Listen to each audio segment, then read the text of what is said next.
Vidarbha news आता नव्या लोगोसह आपल्या समोर येते आहे। नवा लोगो, नवा लुक। ब्रेकिंग विदर्भाच्या चाहत्यांना आता हे नवे लुक आवडेल अशी आशा आहे। ब्रेकिंग विदर्भ, अंदाज तोच, वृत्त नवे। बच्चू कडू यांच्या कर्जमाफीसाठी महाएल्गार वर्ध्यात दाखल झाल्यावर बच्चू कडू यांनी वेधले शेतकरी आत्महत्याकडे लक्ष। कर्जमाफी घेतल्याशिवाय हटणार नसल्याचा निर्धार। बच्चू कडू वर्ध्यात दाखल, बच्चू कडू यांचे जंगी स्वागत। शेतकऱ्यांच्या कर्जमाफीसाठी ट्रॅक्टर मोर्चा काढून बच्चू कडू यांनी महाएल्गार पुकारला आहे। बच्चू कडूंचा हा ट्रॅक्टर मोर्चा वर्धा जिल्ह्यात दाखल झालाय। वर्धाच्या आर्वी शहरात बच्चू कडू यांचे जंगी स्वागत करण्यात आले। छत्रपती शिवाजी महाराजांच्या पुतळ्याला नमन करीत हा मोर्चा पुढे साकारलाय। वर्धा जिल्ह्यातील सुकळीबाई येथे या मोर्चाचा मुक्काम आहे।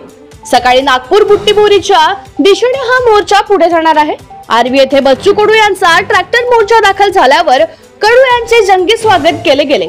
बच्चू कडू यांच्या ट्रॅक्टर मोर्चाचे वर्धाच्या आर्वी येथे आगमन झाल्यावर बच्चू कडू यांनी सरकारच्या धोरणावर सळकून टीका केली। कर्जमाफी घेतल्याशिवाय आपण हटणार नसल्याचा निर्धार बच्चू कडू यांनी केला आहे।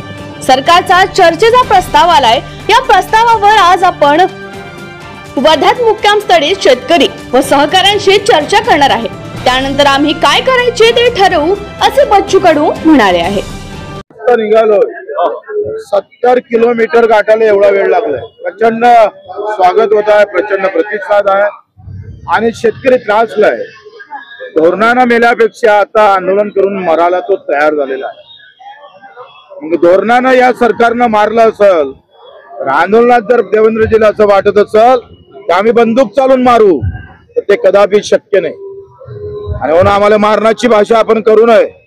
आपण जर अशा पद्धतीने शेतकऱ्यासोबत वागत असाल, दंडुकशाही सुरू करून जर हे आंदोलन थांबवण्याचा प्रयत्न केला तर मी सांगतोय पुऱ्या महाराष्ट्रात शेतकरी चौफेर पेटल्याशिवाय राहणार नाही। समजा पोलिसांनी जर आंदोलन धरण्याचा प्रयत्न केला, सरकारने धरण्याचा प्रयत्न केला तर काय भूमिका? शक्य नाही, मर जाएंगे, कट जाएंगे।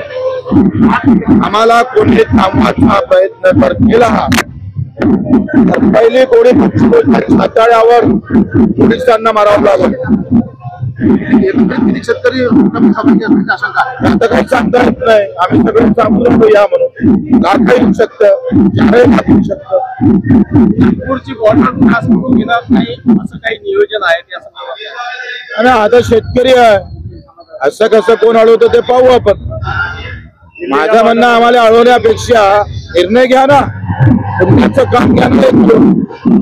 पैसे घेतर आम्ही सांगतो पैसे आहेत आम्ही शक्य पैसा आहे तिथे पैसे करतो आणि इथं शेतकरी पाय घासून मरतो तर काही करत नाही।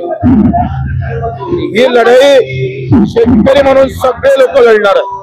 आज काँग्रेसचा पाठिंबा दिलेला आहे, अधिक राजकीय पक्ष पाठिंबा देईल। राजू शेट्टीजी येणार आहे, नवलेजी येणार आहे, प्रकाशजी पोरे येणार आहे, आमचे वामनराव साहेब येणार आहे, मानकर येणार आहे, महादेवराव जानकर, सगळे लहान सगळ्या शेतकरी संघटना जमा होणार आहे। आता राजकीय पक्ष पहिल्यांदा पाठिंबा काँग्रेसने दिला, पाठिंबा देऊन चालणार नाही तर सगळे कार्यकर्ते तिथे उतरावं लागेल। ही लढाई आमची एका ट्रॅक्टरला आमच्या पक्षाचा झेंडा लावला नाही, आम्ही प्रहारचं बॅनर वापरलं नाही, आम्ही शेतकऱ्याचं बॅनर वापरलं। शेतकरी मरतं त्याला मरू द्यायचं नाही आहे। 12 शेतकरी रोज, 12 ते 13 शेतकरी रोज मरतं। आम्ही कापा म्हटलं तर मिरची लागली आणि रोज मरतं, त्याचं काय? आता कोणाच्या ढुंगणाला मिरची लावायची आम्ही?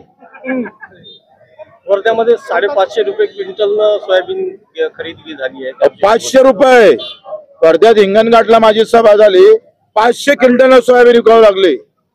हे विदर्भातले मुख्यमंत्री एका इकडे बटेंगे तो कटेंगे म्हणायचं, एक आहे तो सेफ म्हणायचं।